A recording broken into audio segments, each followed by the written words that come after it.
भीड़ भाड़ से अलग होकर जब भी कोई इंसान अपने साथ अकेले में समय बिताता है, तभी उसके दिमाग में नाना प्रकार की चिंताएं जन्म लेने लगती हैं। मनुष्य की प्रवृत्ति ही ऐसी है कि वो ज्यादातर समय नकारात्मक ही सोचता है। अपने लक्ष्य को कैसे प्राप्त किया जाए, ये सोचने की जगह वो ये सोचता है कि अगर लक्ष्य पूरा नहीं हुआ तो मैं क्या करूंगा। और इस प्रकार की नकारात्मक विचारधारा के कारण वो जीवन पर्यंत डर डर कर जीता रहता है। अगर पूरी बुद्धिमानी और सजगता के साथ इस डर को समझा ना जाए तो यही डर इंसान के पतन का कारण बनता है। ऐसा मनुष्य जो खुद पर संशय करता है, खुद पर संदेह करता है, भला वो कैसे सफल हो सकता है। लेकिन बुद्धिमानी से अगर इस डर का उपयोग किया जाए तो यही डर उसकी सबसे बड़ी ताकत बन सकता है।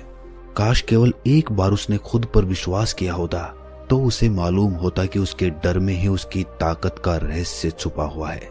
ये कहकर सन्यासी चुप हो गया और चुपचाप अपने कदमों पर ध्यान लगाते हुए जंगली घास पे से आगे बढ़ने लगा। संध्या का समय था। सन्यासी और एक लकड़हारा जंगल में से होकर गांव की तरफ निकल रहे थे। सन्यासी के ये शब्द लकड़हारे को कुछ समझ में नहीं आए। वो सोच रहा था कि डर में ताकत कैसे हो सकती है। डर तो आदमी को कमजोर बनाता है। अपने मन की उत्सुकता को जब वो काबू नहीं कर सका तो उसने सन्यासी से पूछा कि महात्मन, आप ये क्या कह रहे हैं कि डर में ताकत होती है? डर तो आदमी को कमजोर बनाता है, उसे तो अपना डर दूर करना चाहिए।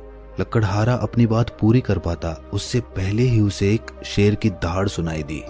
शेर की गर्जन सुनकर लकड़हारे का रोम रोम कांप गया। उसके कान खड़े हो गए। जंगल से आती एक एक आहट उसे साफ सुनाई दे रही थी। उसके कदम वहीं पर जम गए थे। वो हिलडुल भी नहीं पा रहा था। उसे पता था कि थोड़ी सी हरकत उसकी जान जोखिम में डाल सकती है। उसका दिल तो तेजी के साथ धड़क रहा था, लेकिन फिर भी वो अपनी सांसों पर काबू पाने का प्रयास कर रहा था। कुछ देर बाद जब खतरा टल गया तब सन्यासी ने कहना शुरू किया। सन्यासी ने कहा कि अभी जब तुम डरे हुए थे तो तुम्हारे शरीर का रोम रोम जाग गया था। जंगल से आ रही छोटी से छोटी आहट पर भी तुम्हारा ध्यान लगा हुआ था। तो इस प्रकार अपने मन के डर के कारण तुम होश में आ पाए, तुम पूरा ध्यान लगा पाए। इससे पहले जब तक तुम्हें शेर की दहाड़ सुनाई नहीं दी थी तब तक तुम अपने विचारों में खोए हुए थे। लेकिन जैसे ही तुम्हें शेर की दहाड़ सुनाई दी वैसे ही तुम्हारे सारे विचार गायब होकर तुम वर्तमान में उपस्थित हो गए थे। यदि तुम्हें अभी शेर से बचकर भागना होता या फिर उससे लड़ना होता तो तुम्हें अपने शरीर की वो क्षमता देखने को मिलती जो आज तक जीवन में तुमने खुद भी महसूस नहीं की होगी। जब कोई कुत्ता तुम्हारे पीछे दौड़ता है उस समय तुम्हारी जो रफ्तार होती है वो तुम्हारी आम जिंदगी से कहीं ज्यादा होती है। साधारण जीवन में तुम इतने तेज नहीं दौड़ पाओगे जितना कि एक कुत्ते के सामने दौड़ पाओगे। ये ताकत या कहें कि हमारे शरीर की क्षमता तभी देखने को मिलती है जब हमारा मन डर में होता है। किसी डरावनी परिस्थिति में हमारा मस्तिष्क और हमारा शरीर अपने उच्चतम श्रेणी में काम करता है। जो काम तुम आम जिंदगी में नहीं कर पाते वो तुम्हें डराकर कराया जा सकता है। जहां पर भी तुम्हें डर का एहसास होता है वहीं पर तुम्हारी इंद्रियां पूर्ण रूप से सक्रिय हो जाती हैं। तुम्हारे कानों के सुनने की क्षमता तेज हो जाती है, दृष्टि एकटक हो जाती है, पूरी सजग हो जाती है, सक्रियता बढ़ जाती है। और जैसे जैसे वो डर खत्म होता है वैसे वैसे तुम सुप्त अवस्था में चले जाते हो, तुम सो जाते हो और तुम्हारी इंद्रियां फिर से आराम की स्थिति में चली जाती हैं। सन्यासी ने लकड़हारे से कहना जारी रखा कि परीक्षा से एक दिन पहले जो याद करने की तुम्हारी गति होती है वो साधारण याद करने की क्षमता से कहीं तेज होती है। सिर्फ एक बार याद किया हुआ तुम्हें परीक्षा के समय याद रह जाता है और तुम जानते हो कि ये सब परीक्षा के डर से ही होता है। इसीलिए डर को दूर करने की जगह इंसान को ये सोचना चाहिए कि वो अपने डर को ताकत कैसे बना सकता है। जिस प्रकार सुख और दुख, प्रकाश और अंधेरा एक ही सिक्के के दो पहलू होते हैं, उसी प्रकार डर और ताकत भी एक ही सिक्के के दो पहलू होते हैं। जिस प्रकार रोशनी के बिना अंधेरा पूर्ण नहीं होता, सुख के बिना दुख पूर्ण नहीं होता, उसी प्रकार डर के बिना ताकत का भी कोई महत्व नहीं है। लकड़हारा सन्यासी के ज्ञान से बहुत प्रभावित हुआ। वो उनके चरणों में नतमस्तक हो गया और उनसे पूछा कि महात्मन, अंधेरे को तो दिया जलाकर रोशनी से भरा जा सकता है, लेकिन अपने डर को ताकत में कैसे बदलें? इसके लिए कोई उपाय बताएं। इस पर सन्यासी ने कहा कि डर दो प्रकार के होते हैं। सबसे पहला मानसिक डर और दूसरा शारीरिक डर। सन्यासी ने लकड़हारे को समझाते हुए कहना शुरू किया कि मान लो तुम्हें जंगल से होकर गुजरना है और अचानक तुम पाते हो कि तुम्हारे मन में शेर का ख्याल आ गया। अभी तक प्रत्यक्ष रूप में शेर तुम्हारे सामने नहीं आया है, ना उसकी दहाड़ सुनाई दी है, मतलब दूर दूर तक कोई अंदेशा नहीं है कि जंगल में शेर मौजूद है, लेकिन शेर का ख्याल आने से तुम्हारे मन में एक डर पनप गया। अब तुम्हारा उठने वाला एक एक कदम उसी डर से अभिभूत होगा। हर समय तुम्हारे मन में यही ख्याल चलेगा कि कहीं शेर ना जाए। ये शेर वर्तमान में तुम्हारे सामने नहीं है, ये तुम्हारी भविष्य की कल्पना है। इसी प्रकार जो मनुष्य अतीत और भविष्य की चिंताओं में डूबा रहता है, वो मानसिक डर का शिकार होता चला जाता है। इसी विडंबना के कारण वो अपने जीवन में जितने भी निर्णय लेता है, वो सारे मानसिक डर से ग्रसित होते हैं। इसीलिए ज्यादातर मनुष्य पूर्ण रूप से अपने निर्णय पर भरोसा नहीं कर पाते हैं, और यही निर्णय या फिर फैसले जो आधे मन से लिए जाते हैं, मनुष्य के कार्य को पूरा नहीं होने देते। लेकिन ये भी सत्य है कि मानसिक डर के कारण ही इंसान अपनी तैयारी पूरी करता है। अगर तुम्हारे मन में शेर का ख्याल नहीं आएगा तो तुम शेर से सुरक्षा के लिए कोई भी कदम नहीं उठाओगे, लेकिन अगर तुम्हें शेर का ख्याल आ गया तो तुम उससे सुरक्षा के लिए कोई ना कोई तरीका जरूर अपनाओगे। तो इसीलिए मानसिक डर बेकार नहीं होता, वो आपकी सुरक्षा को और ज्यादा मजबूत भी करता है। लेकिन समस्या तब शुरू होती है जब आप चाहकर भी कुछ नहीं कर सकते, लेकिन उसके बावजूद आप मानसिक डर झेल रहे होते हो। उदाहरण के लिए कुछ मनुष्य हमेशा ये सोचते रहते हैं कि उन्हें कोई बीमारी ना हो जाए, कहीं उनके साथ कोई दुर्घटना ना घट जाए, कहीं उनके साथ कोई धोखा ना कर दे। लेकिन इन सब घटनाओं पर उनका कोई जोर नहीं होता है, ये उनके हाथ में नहीं होता है। अगर दुर्घटना होनी होगी तो होगी ही, अगर बीमारी होनी होगी तो होगी ही।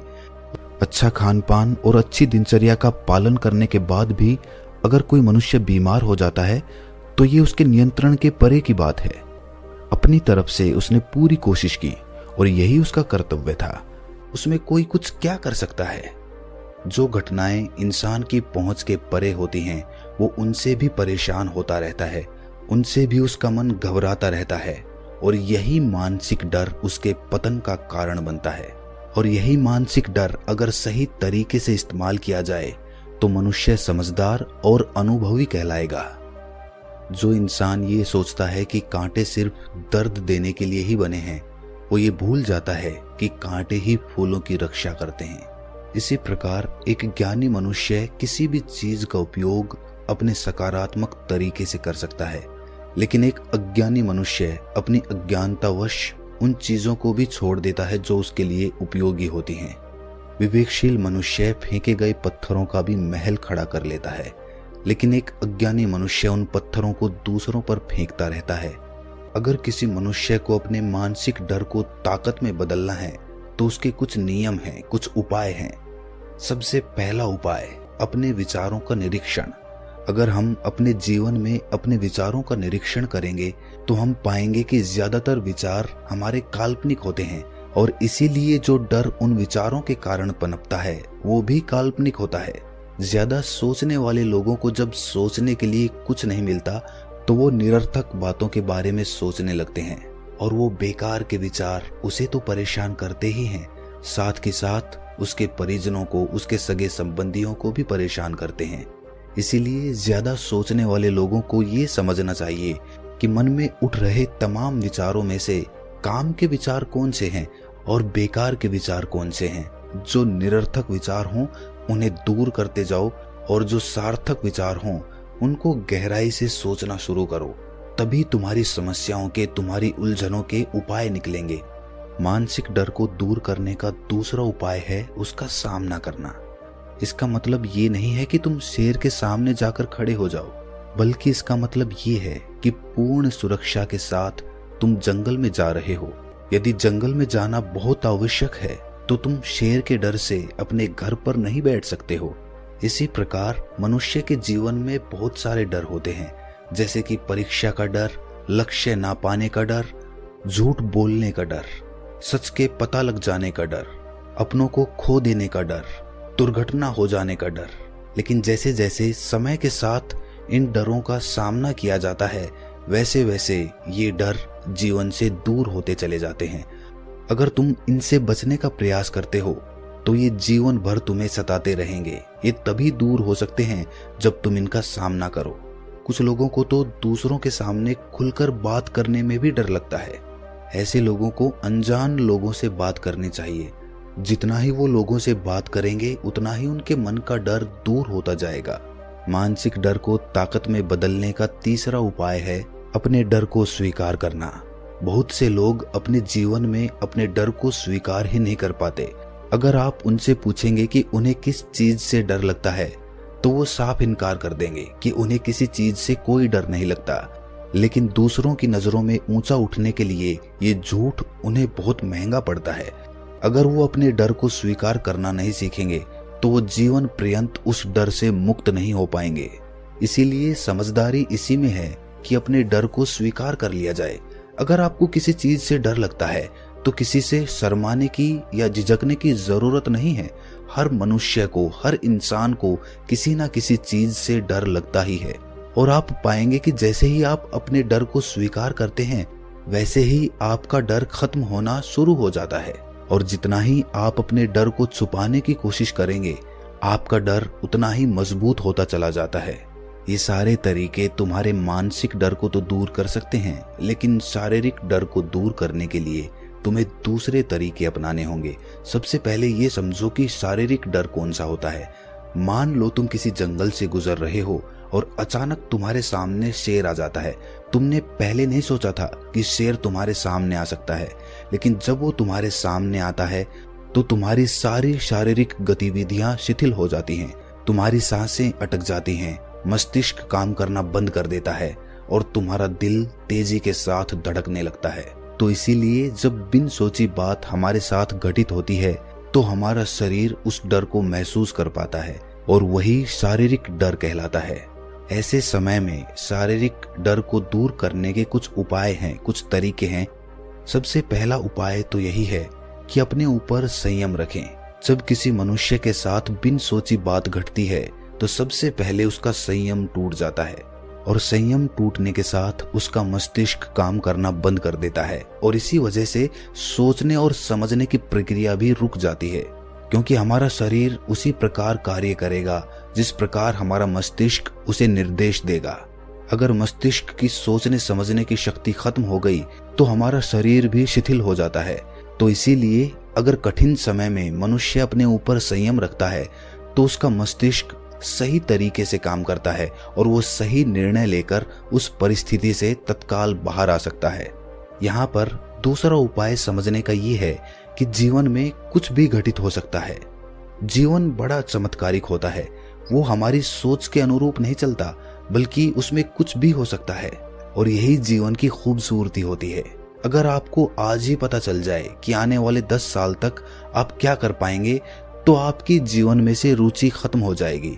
लेकिन अगर जीवन एक रहस्यमयी किताब की तरह बना रहेगा तो आप अपने जीवन से कभी नहीं थकेंगे। आपका जीवन आपको आश्चर्यचकित करता रहेगा। इसीलिए ये समझो कि जीवन में कुछ भी घटित हो सकता है, तुम्हारी सोच से परे भी घटित हो सकता है। इसीलिए कुछ अनुमान मत लगा लेना किसी सोच को लेकर। सन्यासी ने अपनी बात खत्म करते हुए कहा कि इन तरीकों से तुम अपने मानसिक और शारीरिक डर को दूर कर सकते हो और आनंद से भरा हुआ जीवन जी सकते हो। तो दोस्तों, कैसी लगी ये कहानी आपको कमेंट सेक्शन में जरूर बताना और अच्छी लगी हो तो इस चैनल को सब्सक्राइब करके नोटिफिकेशन बेल को जरूर प्रेस कर देना।